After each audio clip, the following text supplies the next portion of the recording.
Physics 2025 में जो question आया है इसमें हम लोग ग्रुप सी सॉल्व कर रहे हैं। इसमें प्रश्न 9 के और में जो क्वेश्चन आया है वो हम लोग देखेंगे। Establish a relation between CGS and SI unit of capacitance. तो कैपेसिटेंस की एसआई यूनिट क्या होती है? SI unit of capacitance is farad. हम जानते हैं एसआई यूनिट क्या होता है कैपेसिटेंस का? फैराड। और सीजीएस यूनिट क्या होता है? State farad. सीजीएस यूनिट को हम लोग क्या कहते हैं? स्टेट फैराड या ईएसयू ऑफ कैपेसिटेंस भी कहते हैं। तो इनमें रिलेशन हमें पूछा है क्या होता है। तो हम लोग क्या जानते हैं? हम लोग पढ़ चुके हैं जो कैपेसिटेंस क्या होता है। Q is proportional to V और Q is equal to C V, C is equal to constant proportionality by C is equal to Q by V। ये जो हम लोग पढ़ते हैं capacitance is equal to charge given to the conductor Q by potential rest V। तो Q by V का ratio, तो ऐसा यूनिट 1 फैराड हम लोग लिखते हैं। 1 farad is equal to 1 coulomb. SI में चार्ज की यूनिट Q की यूनिट 1 कूलम बाय 1 V की जगह में लिखते हैं 1 वोल्ट। तो 1 कूलम को हम लोग सीजीएस में कन्वर्ट कर देते हैं। जे 1 कूलम में कितना ईएसयू ऑफ चार्ज होता है हम लोग जानते हैं 3 into 10 to the power 9 ESU of charge. 1 coulomb को हम लोग सीजीएस में बदल दिए। और 1 वोल्ट कितना होता है? 1 volt is equal to 1 by 300 ESU of potential. ESU of potential इसको हम लोग कैलकुलेट करें तो ये 300 ऊपर चला जाएगा। 3 into 9 into 10 to the power 9 into 10 to the power 2 10 to the power 11 ESU of charge by ESU of potential unit होगा ईएसयू ऑफ कैपेसिटेंस। इसी को हम लोग बोलते हैं 9 into 10 to the power 11 ESU of capacitance मतलब स्टेट फैराड। कितना? 1 farad बराबर 9 into 10 to the power 9 stat farad. यही रिलेशन है। या उसका उल्टा भी हम लोग लिख सकते हैं जो 1 stat farad 1 by 9 into 10 to the power 11 farad. दोनों ही सही है। अच्छा, इसी में एक क्वेश्चन आया है बी में। Find a ratio of potential difference that must be applied across the parallel and series combination of two capacitors. C1 and C2 को पैरेलल में जोड़ा गया है और सीरीज में जोड़ा गया अलग अलग with their capacitance in a ratio. C1 C2 का रेशियो है 1:3। So the energy stored in the two cases become the same. दोनों केस में एनर्जी स्टोर्ड क्या होगा? सिस्टम में सेम होगा। हमें फाइंड क्या करना है? Ratio of the potential difference that must be applied to the parallel and series combination of two capacitor. तो इस सवाल को हम लोग बना देते हैं।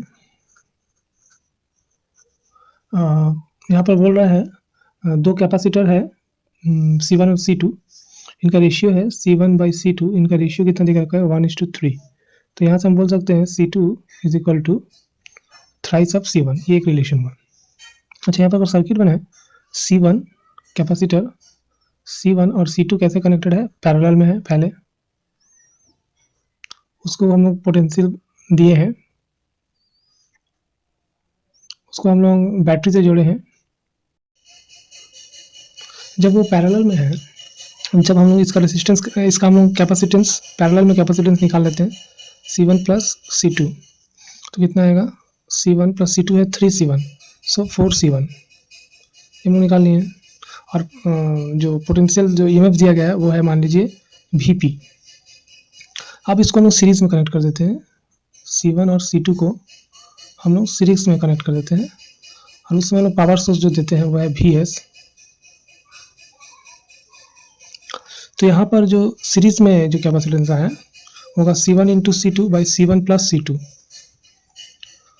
C1 into C2 by C1 plus C2। तो वो आएगा C2 तो है थ्राइस C1, तो C1 into thrice C1 by C1 plus thrice C1 9C1 square by 3C1 square by 4C1। यहाँ से C1 और C1 स्क्वायर कट जाएगा। 3 बाई 4C1 यह है CS सीरीज में, यह है पैरेलल में कैपेसिटेंस। हम लोग को क्या बोला है?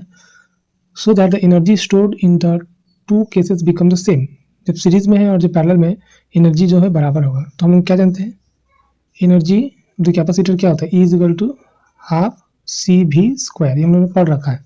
तो उसी फार्मूला को यूज़ करते हुए जब पैरेलल में कनेक्टेड है तो हम क्या बोलेंगे, जो E parallel is equal to energy in series और हाफ पैरेलल में क्या है सी पी, पोटेंशियल कितना देगा V P square is equal to half C S, series में equivalent capacitance C S into V P की जगह हो जाएगा वी एस स्क्वायर। और हमें निकालना क्या है, find the ratio of the potential difference that must be applied across a parallel and series combination. So Vp square by Vs square is equal to half half cut जाएगा, क्या आएगा Cs by Cp। तो Cs कितना है 3/4C1 by Cp कितना है 4C1। तो और Vp by Vs आएगा यहाँ पर कितना हो रहा है, C1 कट जाएगा 3/16 अंडर रूट। इसीलिए यहाँ से हम लोग क्या लिख सकते हैं, जो Vp by V S is equal to √3/4। तो आंसर क्या आया, जो Vp हमें क्या निकालना है, find the ratio the potential difference that must be applied across the parallel. So Vp is to the series combination potential difference Vs is equal to √3/4, ये होगा आंसर। दोनों पोटेंशियल का अनुपात क्या है, √3/4। तो अभी हम लोग 9 का सॉल्व कर लिए हैं, जो 10 वाला प्रॉब्लम है वो हम लोग नेक्स्ट वीडियो में सॉल्व करने का प्रयास करेंगे। तब तक आप लोग चैनल को लाइक और सब्सक्राइब करते रहिए। अब तब तक के लिए थैंक यू।